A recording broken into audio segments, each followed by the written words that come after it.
আওয়ামী লীগের সকল কার্যক্রম নিষিদ্ধের ঘোষণাকে প্রাথমিকভাবে ইতিবাচক হিসেবে দেখছে ফ্যাসিবাদী বিরোধী জাতীয় ঐক্য।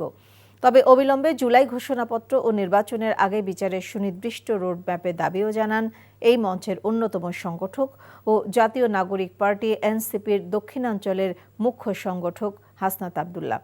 মধ্যরাতে রাজধানীর শাহবাগে উপদেষ্টাদের সঙ্গে প্রায় ৩ ঘণ্টার বৈঠক শেষে তিনি এসব কথা বলেন। এ নিয়ে সোমবার সরকারি প্রজ্ঞাপন জারির পর আনন্দ মিছিলের ঘোষণাও দেন তিনি। বিস্তারিত নাহিদ প্রিন্সের রিপোর্টে। তীব্র গরম উপেক্ষা করে টানা ৩ দিনের আন্দোলন এবার যেন দেখল আশার আলো। তাই তো আওয়ামী লীগের সকল কার্যক্রম নিষিদ্ধের ঘোষণা পাওয়া মাত্রই শাহবাগের পুরো সড়ক জুড়ে এই উল্লাস।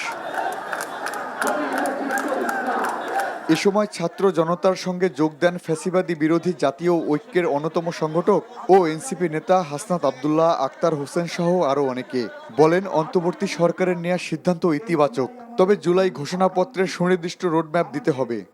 জুলাই গণঅভ্যুত্থানের প্রত্যেকটি অংশীজনের মতামতের ভিত্তিতে আমাদের যেই প্রক্লেমেশন অফ জুলাই সেটিকে তারা ঘোষণা করবেন, কিন্তু ইতিপূর্বে ঘোষণাপত্র প্রণয়নের কথা বলে সরকার আমাদের সাথে স্পষ্ট টালবাহানা করেছে। আমরা এই সোমবারে প্রজ্ঞাপন নিয়ে আমরা আনন্দ মিছিল করব। এর আগে ৩ দফা দাবির সাথে সংহতি জানাতে শাহবাগে আসেন হেফাজত নেতা মামুনুল হক। বলেন, আওয়ামী লীগের প্রশ্নে সবাই এক। আওয়ামী লীগের কার্যক্রমকে নিষিদ্ধ ঘোষণা করা হয়েছে, এখানে আমাদের আন্দোলন থেমে যাওয়ার নয়। খুনি শেখ হাসিনা সহ তার সকল সহযোগীদের বিচার বাংলার মাটিতে কার্যকর করে। এদিকে মগবাজারে এক শোকরানা সমাবেশ করে জামায়াতের আমির ডাক্তার শফিকুর রহমান। বলেন, আওয়ামী লীগ নিষিদ্ধের মাধ্যমে জনগণের আংশিক দাবি পূরণ হয়েছে, বিচার নিশ্চিত হলে সম্পূর্ণ দাবি পূরণ হবে। ডানে বামে হেলে পড়ার কোনো সুযোগ নেই। আপনাদেরকে সামনের দিকে চলতে হবে, সোজা রাস্তায় চলতে হবে, যাতে আপনাদের স্বার্থে থেকে যাতে আপনাদেরকে শক্তি যোগাবে ইনশাআল্লাহ। কিন্তু কোনো অন্যায়ের সাথে আপনারা যদি আপোষ করেন, এই জাতি আপনাদেরকেও ক্ষমা করবে না। আওয়ামী লীগের সকল কার্যক্রম নিষিদ্ধের ব্যাপারে সোমবার সরকার প্রজ্ঞাপন জারি করলে বিশাল আনন্দ মিছিল বের করার কথা রয়েছে ফ্যাসিবাদী বিরোধী জাতীয় ঐক্যের। তার আগ পর্যন্ত সবাইকে সবকিছু পর্যবেক্ষণে রাখার আহ্বান জানান সংগঠনটির নেতারা। Nahid Prince, NTV news, Dhaka. Musapur regulator ভেঙে যাওয়ায় তীব্র নদী ভাঙনের মুখে ছোট ফেনী নদীর পাড়। জোয়ারের পানির তোড়ে বিলীন হচ্ছে ঘরবাড়ি, কৃষিজমি, মসজিদ, মাদ্রাসা, সড়ক। এতে ভাঙন আতঙ্কে দিন কাটছে স্থানীয়দের। তীব্র ভাঙন দেখা দিয়েছে সাতক্ষীরার আশাশুনি ও শ্যামনগর উপজেলার কপোতাক্ষ, মরিচচাপ ও খোলপেটুয়া নদীর তীরে। প্লাবিত হচ্ছে গ্রামের পর গ্রাম। বিস্তারিত ইমরুল কায়েসের ডেস্ক রিপোর্টে। ফেনী সোনাগাজী উপজেলার ছোট ফেনী নদীর তীরে তীব্র ভাঙন দেখা দিয়েছে। এতে চর দরবেশ, বগাতানা, চর মজলিশপুর সহ বেশ কয়েকটি এলাকার শিক্ষা প্রতিষ্ঠান, মসজিদ, মক্তব, রাস্তাঘাট নদীগর্ভে বিলীন হয়েছে। সর্বস্ব হারিয়েছে তীরের বাসিন্দারা। ক্ষতিগ্রস্তদের অভিযোগ, স্থায়ী সমাধান না করে বারবার প্রকল্প করে সরকারি বরাদ্দের অর্থ লোপাট করা হচ্ছে। এগুলো সময় পুরোটা বসতি ছিল, শত শত বাড়িঘর আজকে নদী গর্ভে বিলেন। আমরা ঘর নদী ভেঙে নিচে গো, আমরা বহুত কষ্টে আছি, দুঃখে আছি, ছেলে বেলেলে কত কষ্টে দিন খাড়াই। এই বাড়িঘর চলে গেলে যে কোথাও আমরা দাঁড়াবো, আমাদের সেই ব্যবস্থা নাই। ভাঙন রোধে বিভিন্ন পদক্ষেপ গ্রহণ করা হয়েছে বলে জানায় পাওবো। নদী ভাঙন রোধে প্রকল্প প্রস্তাবনা দাখিল করেছে। বিশ্বব্যাংকের আর্থিক সহায়তায় Bangladesh sustainable recovery emergency preparedness strong প্রকল্পে 13 কিলোমিটার নদীতে সংরক্ষণের জন্য 195 কোটি টাকার প্রস্তাবনা রয়েছে। ক্ষতিগ্রস্তদের তালিকা করে পুনর্বাসনের উদ্যোগ নেওয়া হয়েছে বলে জানায় জেলা প্রশাসন। তালিকার ভিত্তিতে জেলা প্রশাসন প্রয়োজনীয় ব্যবস্থা গ্রহণ করবে, সেখানে তালিকা করা হচ্ছে, যাচাই বাছাই করা হচ্ছে। সেই প্রেক্ষিতে ক্ষতিগ্রস্ত ব্যক্তিদের পুনর্বাসন এবং অন্যান্য যে আর্থিক সহায়তা বা সেই লক্ষ্যে কার্যক্রম গ্রহণ করা হবে। এদিকে সাতক্ষীরায় বেড়িবাঁধ সংস্কার না করা ও জোয়ারের পানির চাপে কপোতাক্ষ, মরিচচাপ ও খোলপেটুয়া নদীর বিভিন্ন স্থানে ভাঙন দেখা দিয়েছে। নদীগর্ভে বিলীন হয়েছে বসতবাড়ি, রাস্তাঘাট। ঝুঁকিতে আছে ফসলি জমি, মাছের ঘের। বটদাল ভাঙতেছে, আবার বাকার ব্রিজের তলা ভাঙতেছে, আমাদের তেঁতুলিয়া ব্রিজের তলা পর্যন্ত ভাঙতেছে। বাজারের পাশে নদী ভাঙন আছে, নদীটা যদি ঠিক করা না হয় তা আমাদের ক্ষয়ক্ষতি হয়ে যাবে। জেলার 683 কিলোমিটার বেড়িবাঁধের ঝুঁকিপূর্ণ অংশ বর্ষার আগেই মেরামতের জন্য পদক্ষেপ গ্রহণ করা হয়েছে বলে জানায় পানি উন্নয়ন বোর্ডের এই কর্মকর্তা। ঝুঁকিপূর্ণ স্পটগুলো আছে এগুলো সবগুলোই আমরা টেক ওভার করতে পারবো এবং বাঁধ ভাঙার মতন যে ঘটনা ওই টাইপের ঘটনা যেন না ঘটে তার জন্য যতটুকু প্রস্তুতি নেওয়া দরকার তার সর্বোচ্চটাই আমরা নিচ্ছি। প্রাকৃতিক বিপর্যয় ঠেকাতে জরুরি ভিত্তিতে টেকসই বেড়িবাঁধ নির্মাণের দাবি ভুক্তভোগীদের। Imrul Kayes, NTV news desk. বিচার শেষ না হওয়া পর্যন্ত আওয়ামী লীগের কার্যক্রম নিষিদ্ধ ঘোষণা করায় সারা দেশে আনন্দ মিছিল করেছে সাধারণ মানুষ। রাতেই ময়মনসিংহে আনন্দ মিছিল করেছে জেলা জামায়াতের নেতাকর্মীরা। আনন্দ মিছিল শেষে পূর্ব চেরপাড়া এলাকায় জমায়েত হয়ে আওয়ামী লীগ বিরোধী বিভিন্ন স্লোগান দেয় নেতাকর্মীরা। আওয়ামী লীগের কার্যক্রম নিষিদ্ধের সিদ্ধান্তে আনন্দ মিছিল হয়েছে সাভারে। শহীদ আমিন চত্বরে অবস্থান নেয়া এনসিপি সহ বিভিন্ন রাজনৈতিক সংগঠনের নেতাকর্মীরা এই আনন্দ মিছিল করেন। এ সময় তারা অন্তর্বর্তী সরকারকে ধন্যবাদ দেন। আওয়ামী লীগের কার্যক্রম নিষিদ্ধ ঘোষণায় আনন্দ মিছিল করেছে চাঁপাইনবাবগঞ্জ জেলা জামায়াত। এ সময় তারা জুলাই গণহত্যার দায়ে আওয়ামী লীগের নেতা কর্মীদের দ্রুততম সময়ের মধ্যে বিচার কাজ শেষ করতে সরকারের প্রতি আহ্বান জানান। আজ বিশ্ব মা দিবস। মায়েদের প্রতি ভালোবাসা, শ্রদ্ধা ও কৃতজ্ঞতা প্রকাশের দিন। নানা আয়োজনের মধ্য দিয়ে প্রতি বছর মে মাসের দ্বিতীয় রবিবার এই দিবসটি পালন করা হয়। এদিনে সন্তানরা মায়েদের প্রতি ভালোবাসা জানাতে ফুলসহ বিভিন্ন উপহার দিয়ে মাকে শুভেচ্ছা জানায়। যদিও মায়ের প্রতি ভালোবাসা নির্দিষ্ট দিনে সীমাবদ্ধ থাকে না। একজন মা যেভাবে আদর, যত্ন আর ভালোবাসায় সন্তানদের লালন পালন করেন, সেই ঋণ কখনো শোধ হয় না। এজন্য মায়ের প্রতি ভালোবাসা ও যত্ন শুধু একদিনে সীমাবদ্ধ না রেখে মাকে নিঃশর্তভাবে ভালোবাসা সন্তানদের দায়িত্ব। এই দিবস ঘিরে বিভিন্ন রেস্তোরাঁয় বিশেষ মূল্য ছাড় দেওয়া হয়। আজ বৌদ্ধ ধর্মাবলম্বীদের প্রধান ধর্মীয় উৎসব বুদ্ধ পূর্ণিমা। বৌদ্ধ ধর্ম মতে প্রায় 2500 বছর আগে এই দিনে মহামতি গৌতম বুদ্ধ আবির্ভূত হয়েছিলেন। গৌতম বুদ্ধের শুভ জন্ম, বোধিজ্ঞান ও মহাপরিনির্বাণ লাভ, এই 3 স্মৃতি বিজড়িত বৈশাখী পূর্ণিমা বিশ্বের বৌদ্ধ সম্প্রদায়ের কাছে বুদ্ধ পূর্ণিমা নামে পরিচিত। বুদ্ধের মূল জীবন দর্শন হচ্ছে অহিংসা, সাম্য, মৈত্রী ও প্রীতির বন্ধনে আবদ্ধ হয়ে সহাবস্থান করা। বুদ্ধ পূজা ও শিল গ্রহণ, পিণ্ডদান, ভিক্ষু সংঘের প্রাতরাশ সহ নানা আনুষ্ঠানিকতার মধ্য দিয়ে সারা দেশে দিনটি উদযাপন করবেন বৌদ্ধ ধর্মাবলম্বীরা। বুদ্ধ পূর্ণিমা উপলক্ষে আজ সরকারি ছুটি। এ উপলক্ষে প্রধান উপদেষ্টা প্রফেসর মোহাম্মদ ইউনুস এক বাণীতে পবিত্র বুদ্ধ পূর্ণিমা উপলক্ষে দেশের বৌদ্ধ সম্প্রদায়ের সবাইকে আন্তরিক শুভেচ্ছা জানান। জুলাই আন্দোলনে আহত ছাত্র জনতা 3 দফা বাস্তবায়নের দাবিতে শাহবাগ সড়কে অবস্থান করছেন। এই মুহূর্তে সেখানে আছেন আমাদের স্টাফ করেসপন্ডেন্ট আবির আহমেদ। আমরা সরাসরি যাচ্ছি তার কাছে। আবির, আন্দোলনকারীরা কি দাবি নিয়ে শাহবাগে অবস্থান করছেন এবং সেখানকার এই মুহূর্তের পরিস্থিতি কি জানাবেন?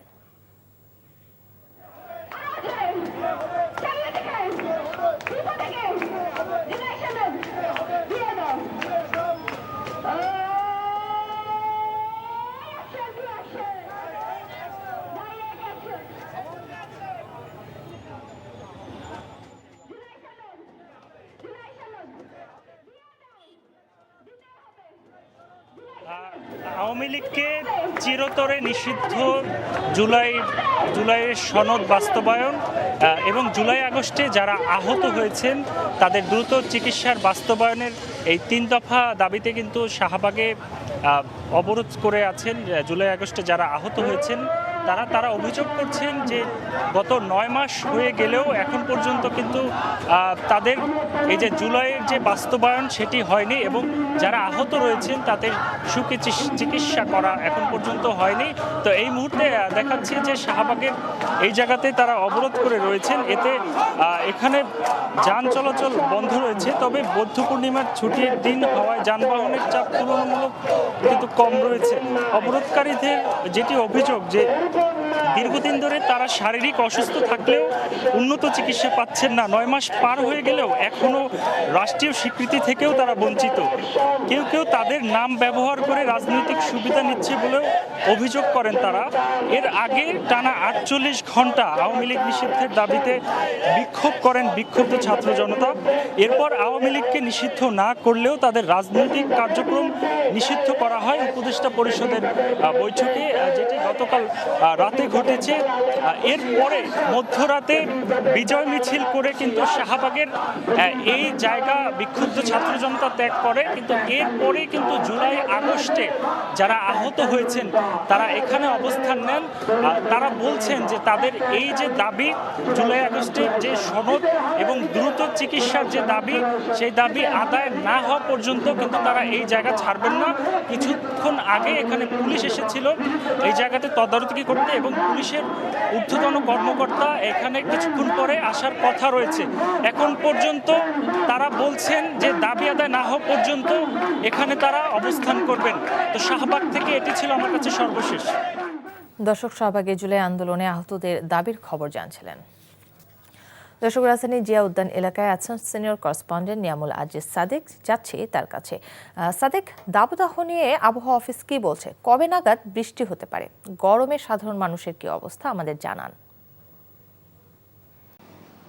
কাকলি, কিছুক্ষণ আগে কথা বলেছিলাম আবহাওয়াবিদ ওমর ফারুকের সাথে। তিনি বলেছেন যে এই যে তীব্র তাপ প্রবাহ সেটি গতকালকে শুরু হয়েছে।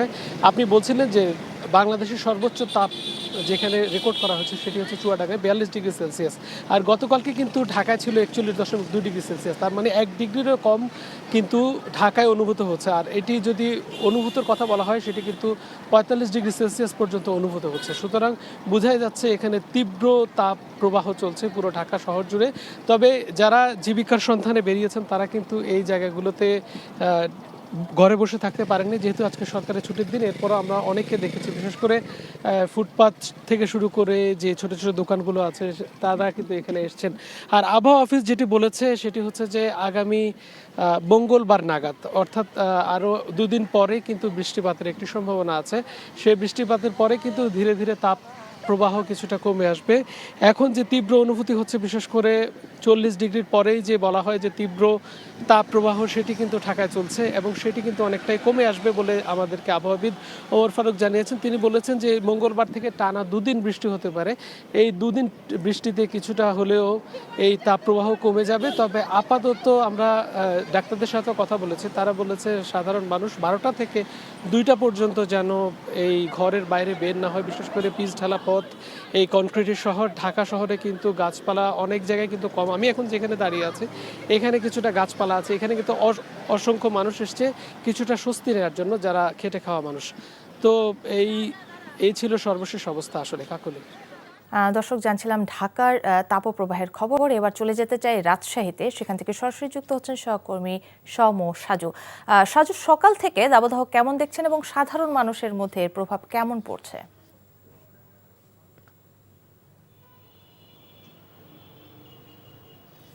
কাকলি, আমরা যদি আপনাকে তথ্য একটু জানাতে চাই, আজকের আবহাওয়ার তথ্য। আজকে সকাল 9টায় স্থানীয় আবহাওয়া অফিস তাপমাত্রা রেকর্ড করেছে 33.6 ডিগ্রি সেলসিয়াস, আর এখন এই 3 ঘন্টার ব্যবধানে সেটি 38 ডিগ্রি সেলসিয়াস অতিক্রম করেছে।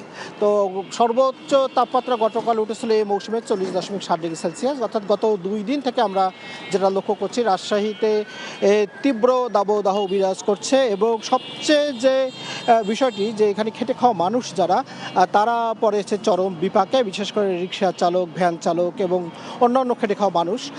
আপনাকে যদি আমরা একটু দেখাতে চাই যে রিক্সা চালকরা, তারা ভাড়াও কম পাচ্ছে, লোকজনের চলাচল যেহেতু কম, তারা জীবিকার তাগিদে তারা পথে নামছে। এবং আমরা দেখছি যে তারা একটু সুযোগ পেলেই কেউ রাস্তায় যে গাছের ছায়ায় গিয়ে অপেক্ষা করছে, কিংবা কেউ ছাতা মাথায় দিয়ে তারা এই যে তাপ, সূর্যের যে তাপ, সে তাপ থেকে রক্ষা পাওয়ার চেষ্টা করছে। আর বিশেষ করে গ্রাম অঞ্চলের মানুষ যারা, এখন আপনি জানেন এখন ভরা মৌসুম চলছে গ্রাম অঞ্চলে, এখন বড় আমন ধান কাটা মৌসুম চলছে, ধান কাটছে যেসব শ্রমিক, তারা পড়েছে চরম বিপাকে।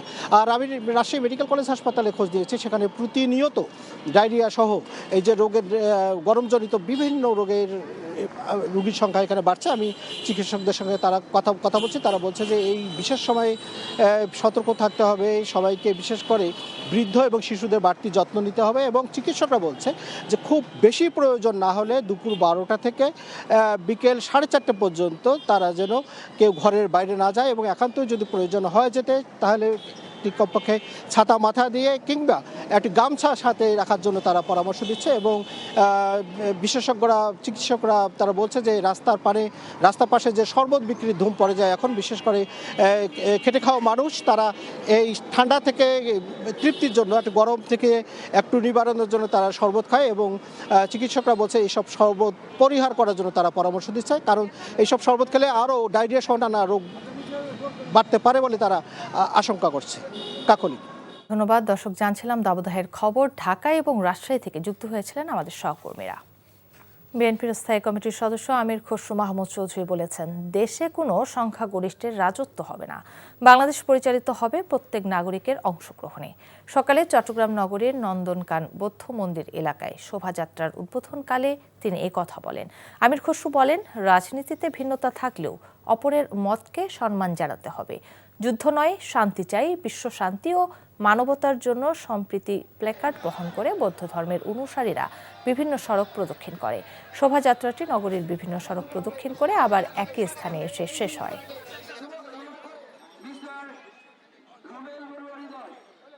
বিগত 10-15 বছর অনেক অশান্তির মধ্যে থেকেছে, আমাদের সমাজকে ধ্বংস করে দেওয়া হয়েছে। এই রাষ্ট্রে, এই সমাজে, এই দেশে বিভক্তির কোনো সুযোগ থাকবে না। বাংলাদেশে কোনো সংখ্যাগরিষ্ঠ রাজত্ব হবে না।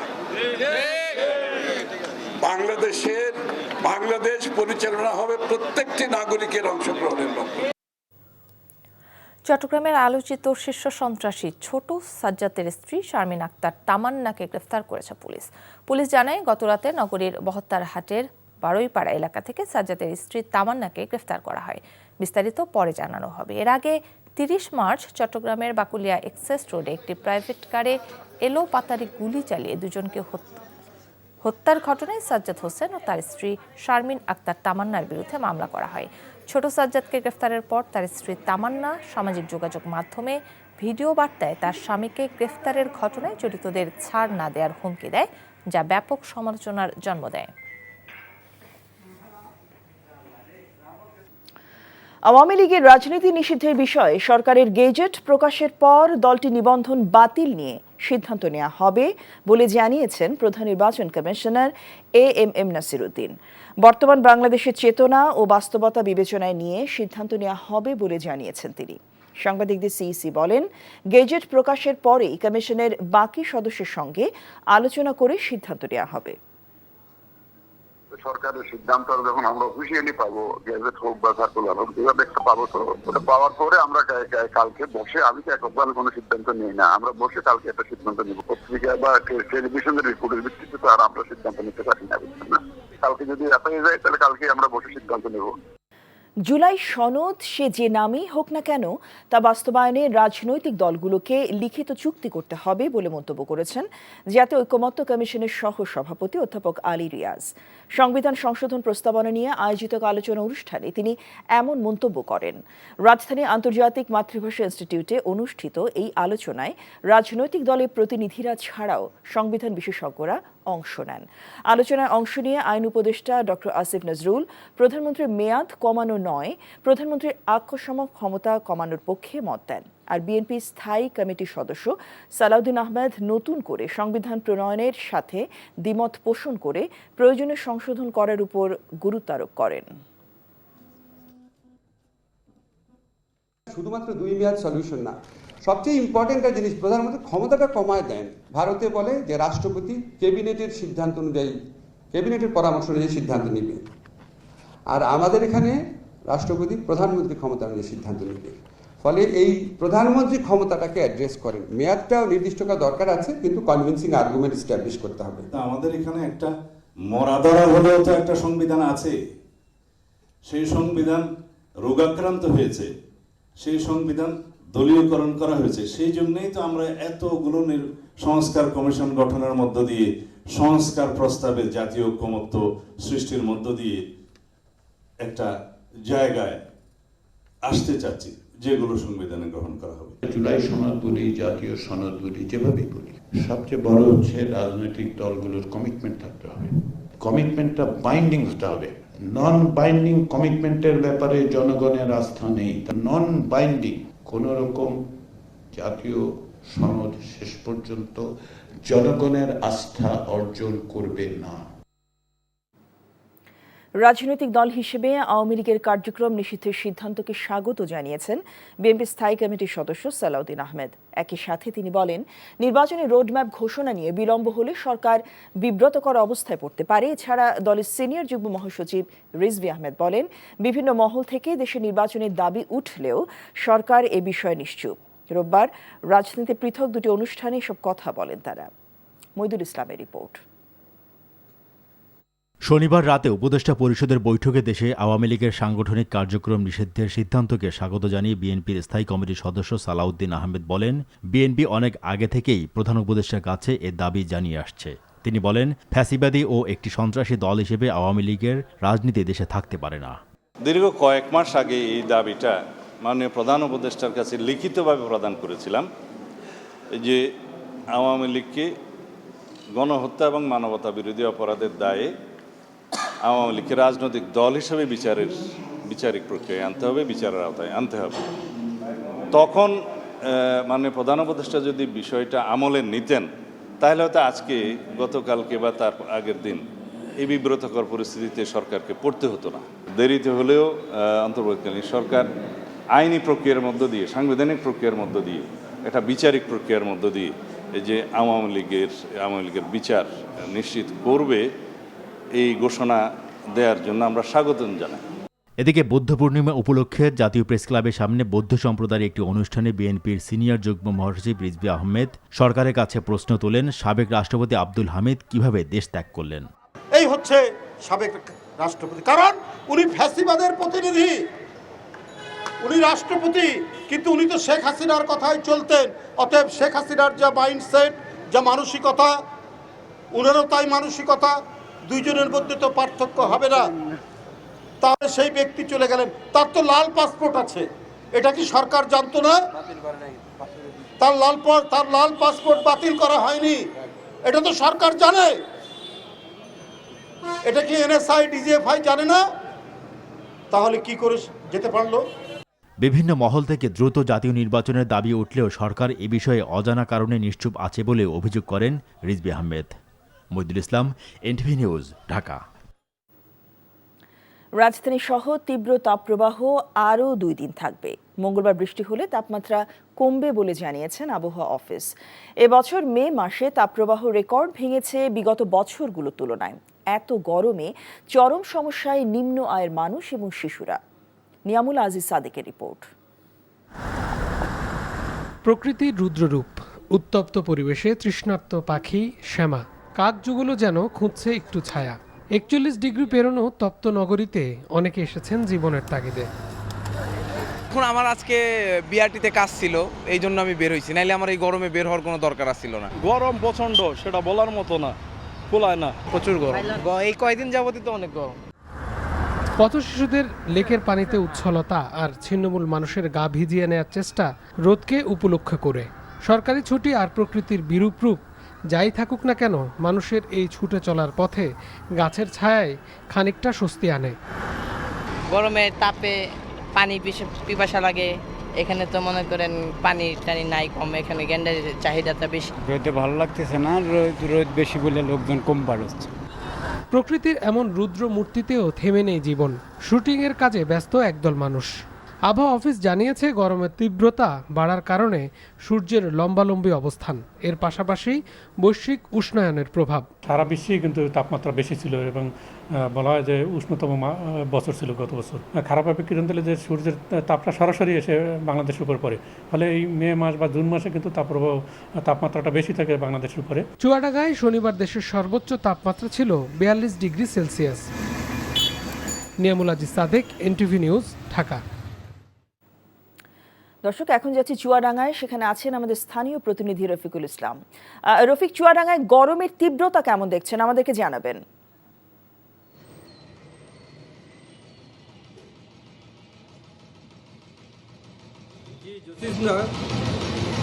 চুয়াডাঙ্গাতে বিগত 3 দিন যাবৎ অতি তীব্র খরতাপে চুয়াডাঙ্গার জনজীবন বিপর্যস্ত হয়ে পড়েছে। আজকেও বেলা 12টায় 39.6 ডিগ্রি সেলসিয়াস তাপমাত্রা রেকর্ড করেছে আবহাওয়া অফিস। যা গতকালকে চুয়াডাঙ্গাতে দেশের সর্বোচ্চ তাপমাত্রা ছিল 42 ডিগ্রি সেলসিয়াস, যেটি আজকে হয়তো রেকর্ড অতিক্রম করতে পারে।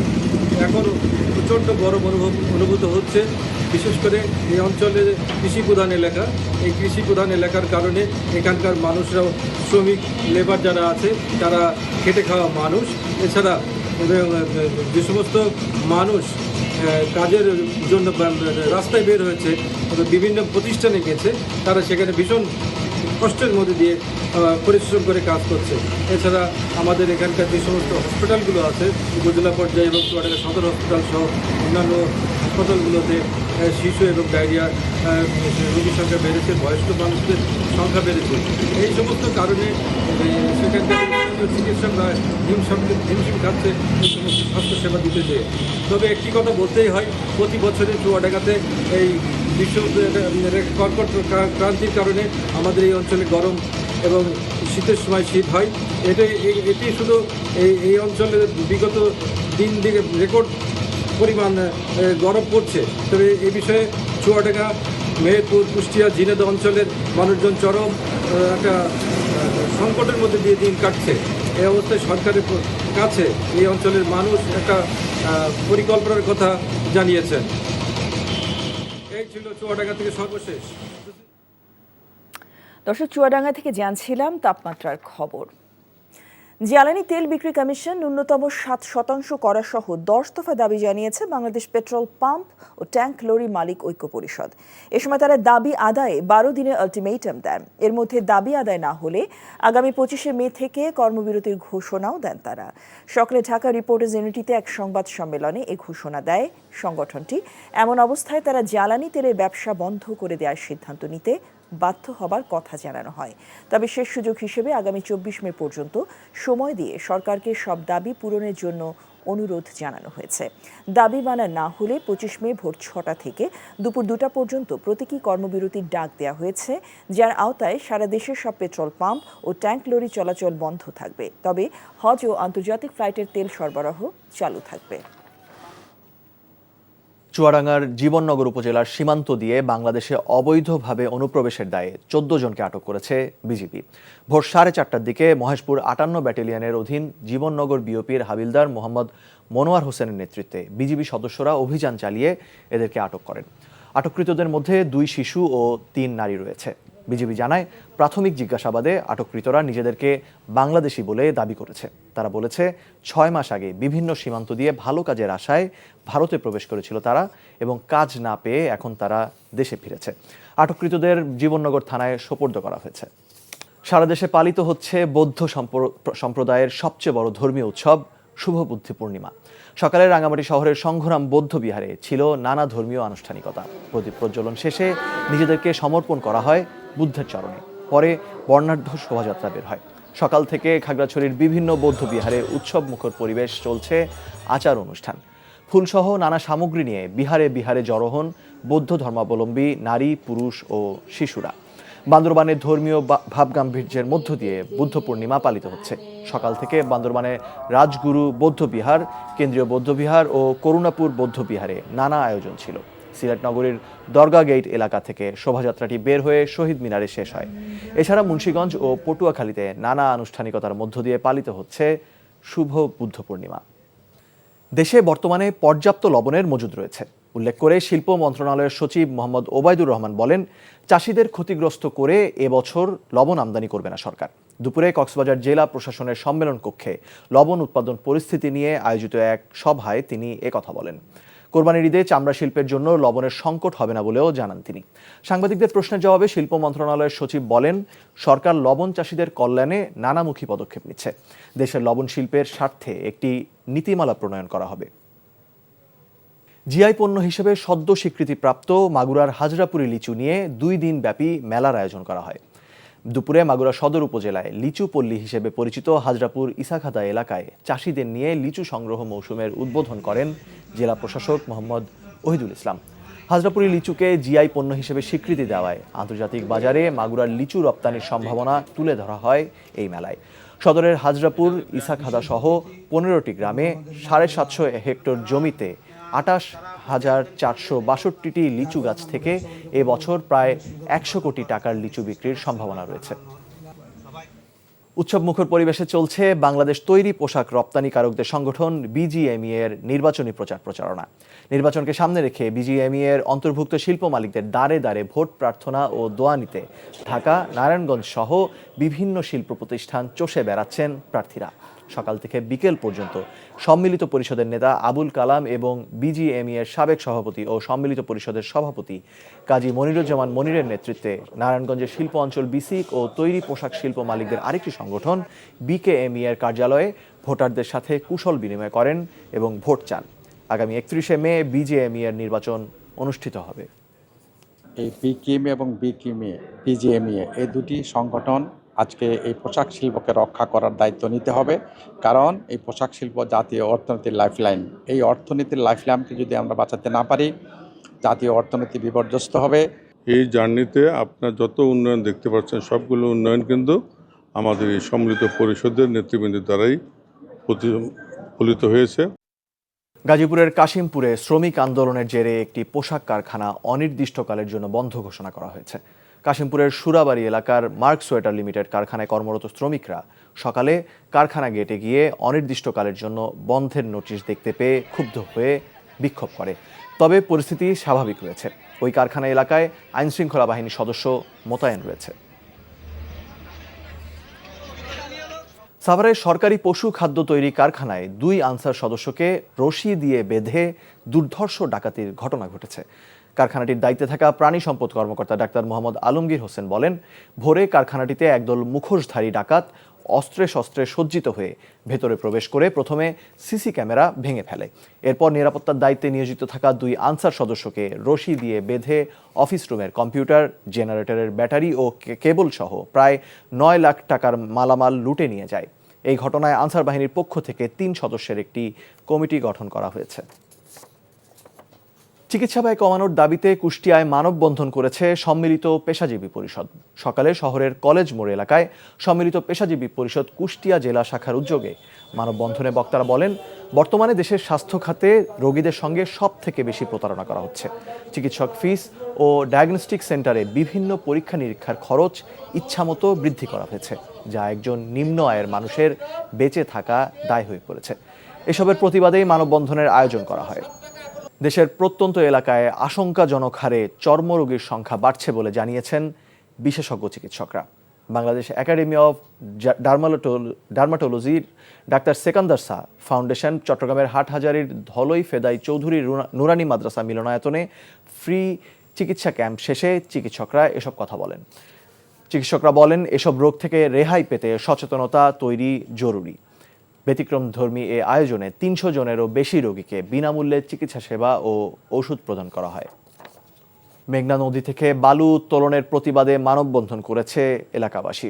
সকালে বরিশালের 3টি ইউনিয়নে শত শত মানুষ উলানিয়া মেঘনা নদীর পাড়ে এই মানববন্ধন করে। শত শত কোটি টাকা ব্যয়ে পানি উন্নয়ন বোর্ড 350 মিটার নদীর তীর প্রতিরক্ষায় প্রকল্পের আওতায় ভাঙন রোধে ব্লক ও জিও ব্যাগ ফেলে তীর সংরক্ষণ করে। তবে কতিপয় অসাধু বালুদস্যুরা অবৈধভাবে বালু উত্তোলন করছে। এর ফলে চরম হুমকির মুখে পড়েছে পুরো উপজেলাটি। ভাঙন রোধের জন্য ঐক্যবদ্ধভাবে উলানিয়া, উত্তর ও দক্ষিণ এবং গোবিন্দপুর ইউনিয়নের সাধারণ মানুষ এই মানববন্ধনের আয়োজন করে। কক্সবাজারের টেকনাফে মানব পাচারকারীদের হাতে জিম্মি থাকা 14 জনকে উদ্ধার করেছে বিজিবি জানায়, টেকনাফ ও আশপাশের এলাকায় দীর্ঘদিন ধরেই মানব পাচার ও অপহরণের মতো অপরাধ সংঘটিত হয়ে আসছে।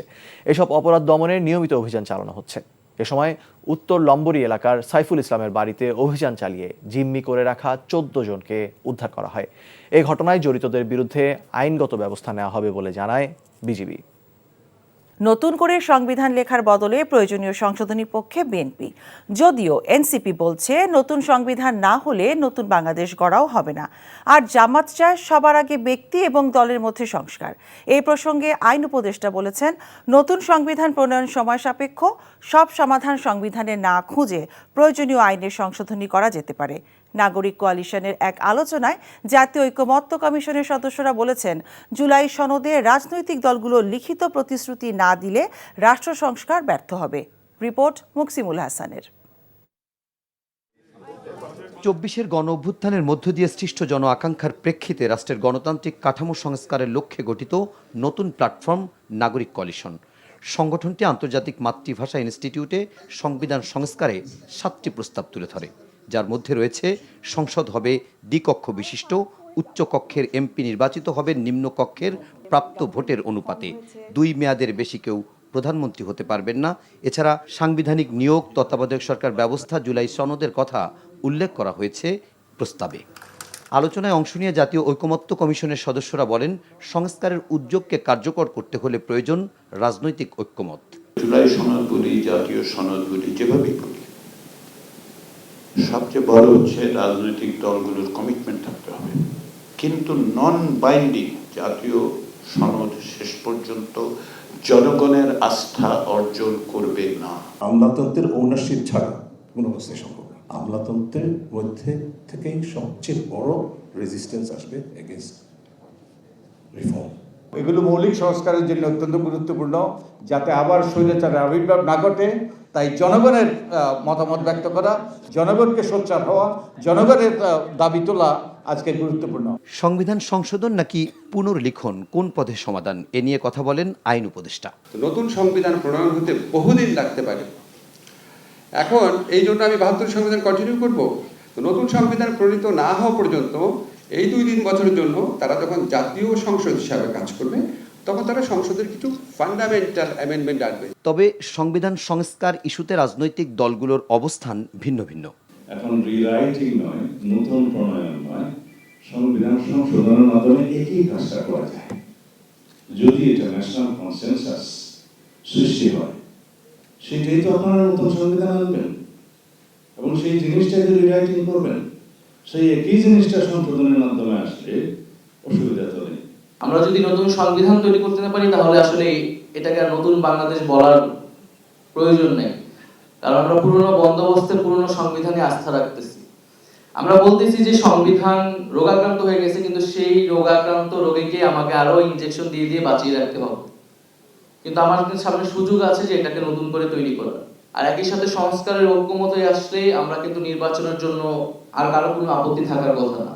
জামাত ইসলামের পক্ষ থেকে আমরা প্রপোর্শনেট রিপ্রেজেন্টেশনের পিআর এর কথা বলেছি। রাজনৈতিক দলের ইনহেরেন্ট সংস্কারটা খুব বেশি দরকার। ভোটের জন্য তো পাগল না হয়, ভোটটা কিভাবে সুষ্ঠু হইতে পারে, নিরপেক্ষ হইতে পারে, এই জায়গায় রাজনৈতিক দলকে, সুশীল সমাজকে সবাইকে এগিয়ে আসতে হবে। প্রধানমন্ত্রীর মেয়াদকাল নিয়ে আলোচনায় ভিন্নমত থাকলেও প্রধানমন্ত্রীর ক্ষমতা কমানোর পক্ষে প্রায় সবাই। সেই সাথে আওয়ামী লীগের বিচারের উদ্যোগ নেওয়ায় অন্তর্বর্তী সরকারকে ধন্যবাদ জানায় বিএনপি সহ প্রায় সব দল। তবে ভবিষ্যতে এ ধরনের দাবি আদায়ের ক্ষেত্রে রাজপথের পরিবর্তে আলোচনার তাগিদ দেন কেউ কেউ। Muksimul Ahsan, NTV news, Dhaka. বিলম্বে হলেও অন্তর্বর্তী সরকার আওয়ামী লীগ এবং তার সঙ্গে যুক্ত সব সংগঠনের কার্যক্রম বন্ধের সিদ্ধান্ত নেয় বিএনপি আনন্দিত বলে জানিয়েছেন দলের মহাসচিব মির্জা ফখরুল ইসলাম আলমগীর। বিকেলে গণমাধ্যমে পাঠানো এক বিবৃতিতে কথা বলেন বিএনপি মহাসচিব। মির্জা ফখরুল বলেন, গত 10 ফেব্রুয়ারি প্রধান উপদেষ্টার সঙ্গে সাক্ষাৎকালে তার হাতে দেওয়া পত্রে গণহত্যা এবং মানবতা বিরোধী অপরাধের দায়ে আওয়ামী লীগকে রাজনৈতিক দল হিসেবে বিচারিক প্রক্রিয়ায় নিয়ে আসার দাবি জানিয়েছিল বিএনপি। তাছাড়া গত 16 এপ্রিল প্রধান উপদেষ্টার সঙ্গে সর্বশেষ সাক্ষাৎকালেও তার হাতে দেওয়া পত্রে পতিত ফ্যাসিবাদী দল এবং সেই দলীয় সরকারের সঙ্গে যারাই যুক্ত ছিল তাদের বিচার দ্রুত করে দেশের রাজনীতির ময়দানকে জঞ্জালমুক্ত করার দাবি জানানো হয়েছিল। ফখরুল বলেন, বিএনপির দাবি মেনে আগেই এই সিদ্ধান্ত নেওয়া হলে চাপের মুখে ব্যবস্থা নেওয়ার মতো বিব্রতকর ও অনভিপ্রেত অবস্থায় সরকারকে পড়তে হতো না। ভবিষ্যৎ কার্যক্রম পরিচালনায় অন্তর্বর্তী সরকার বিষয়টি সতর্কতার সঙ্গে মনে রাখবেন বলে আশা করেন বিএনপি মহাসচিব। সন্ত্রাসী কার্যক্রমে জড়িত রয়েছে এমন ব্যক্তি বা সত্তা এবং তাদের কর্মকাণ্ড নিষিদ্ধ করার বিধান যুক্ত করে সন্ত্রাস বিরোধী অধ্যাদেশ 2025-এর খসড়ার নীতিগত ও চূড়ান্ত অনুমোদন দিয়েছে উপদেষ্টা পরিষদ। রোববার যমুনায় উপদেষ্টা পরিষদের বিশেষ সভায় এই অনুমোদন দেওয়া হয়। বৈঠকে সভাপতিত্ব করেন প্রধান উপদেষ্টা মোহাম্মদ ইউনূস। বৈঠকের সারসংক্ষেপ নিয়ে প্রেস উইংয়ের বিজ্ঞপ্তিতে বলা হয়, সন্ত্রাস প্রতিরোধ এবং কার্যকর শাস্তির বিধান সহ আনুষঙ্গিক বিষয় সম্পর্কে বিধান প্রণয়ন করতে সন্ত্রাস বিরোধী আইন 2009 প্রণয়ন করা হয়। তবে সন্ত্রাসে জড়িত হত্যার কার্যক্রম নিষিদ্ধে স্পষ্ট কোনো বিধান এতে ছিল না। তবে এখন সন্ত্রাসে জড়িত ব্যক্তি বা সত্তাকে সরকারি গেজেটে প্রজ্ঞাপন দ্বারা তালিকাভুক্ত করা যাবে। সংশ্লিষ্ট সত্তার কার্যক্রম নিষিদ্ধ ঘোষণা করা যাবে। সোমবার এই সংশোধনী অধ্যাদেশ আকারে জারি হতে পারে। সহজ ও নির্ধারিত সময়ের মধ্যে বাংলাদেশের স্বল্পোন্নত দেশে উত্তরণের জন্য দ্রুত এবং সমন্বিত পদক্ষেপ নেওয়ার জন্য সংশ্লিষ্টদের নির্দেশ দিয়েছেন অন্তর্বর্তীকালীন সরকারের প্রধান উপদেষ্টা অধ্যাপক মোহাম্মদ ইউনূস। এলডিসি উন্নয়ন সংক্রান্ত উচ্চ পর্যায়ের কমিটির এক বৈঠকে তিনি এমন নির্দেশনা দেন। প্রধান উপদেষ্টার সরকারি বাসভবন রাষ্ট্রীয় অতিথি ভবন যমুনায় আজ এই বৈঠক অনুষ্ঠিত হয়। এই উত্তরণের জন্য কমিটিকে ফায়ার ফাইটারের মতো সমন্বয় করে কাজ করার কথা বলেন প্রধান উপদেষ্টা, যেখানে বাঁশি বাজার সাথে সাথে দ্রুত এবং কার্যকরভাবে সমস্যা পরিপূর্ণভাবে শেষ না হওয়া পর্যন্ত কাজ করে যেতে হবে। এলডিসি সংক্রান্ত কমিটি প্রধান উপদেষ্টার কাছে বাংলাদেশের এই উত্তরণের পথে 5টি অগ্রাধিকারের কথা তুলে ধরেন।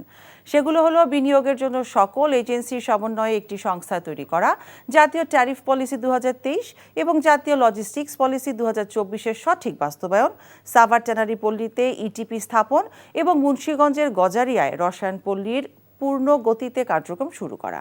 বৈঠকে কমিটির অন্য সদস্যরা ছাড়াও অর্থ উপদেষ্টাও উপস্থিত ছিলেন।